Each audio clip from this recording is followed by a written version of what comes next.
Some members of the public and private sectors meet at the invitation of the All Progressive Congress, the ruling party in Lagos State.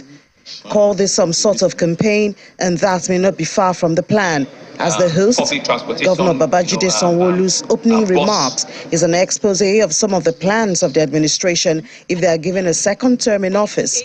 Top on the list being the 4th Mainland Bridge. In our time, we will see the 4th Mainland Bridge, and the reason being that we've taken a very, very detailed time to take through concessionaires, funders, and investors, and we've done that by first ensuring that we can do for them a viable, feasible viability and feasibility study. All of these things are the things we promise. We promise an integrated urban mass transportation system where people can use either the rail infrastructure, the road infrastructure, or the waterways infrastructure. The high point of the meeting is a panel discussion moderated by the chairman of Titan Bank, Mr. Tunde Lemo.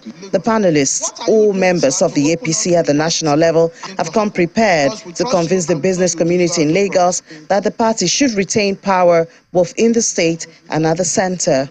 We can see Lagos State government recording so many infrastructural renewal.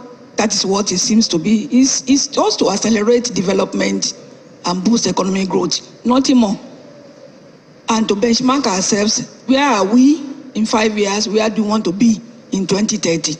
The Director General of Budget Office, Mr. Ben Akabueze, sees work ahead in the face of debt servicing versus revenue ratio.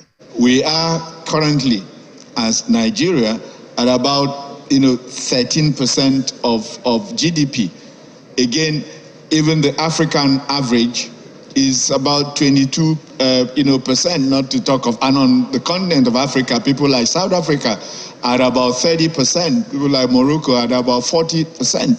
So if we are only at 13%, it is not a surprise that we are not able to, to provide, for our people. Even when you bring on the CBN ways and means, we will be at over 35%. So in aggregate, our debt is not, but the real issue is, we don't have enough revenues to be able to service that debt. The Minister of Works and Housing, Mr. Babatunde Rajifashola, takes the message home by posing a straight question to the business community. Without roads and bridges, that produces without ports. So you talked about the Lekki Free Zone, the Lekki Port, all of those were initiatives started by the APC government in Lagos State for national prosperity. The new airports being expanded, runways being built and expanded. The foundations now for a resurgent economy have been laid in 8 years. Half of the time, it took the opposition to ignore them. That is the choice before you. Do you want to go back to those who didn't attend to them, or do you want to trust those who have started the job? It's a good move, speaking from the perspective of a representative of the business community, and it's opened the path for further conversations. It's not politics. I've been part of the engagement with Lagos State.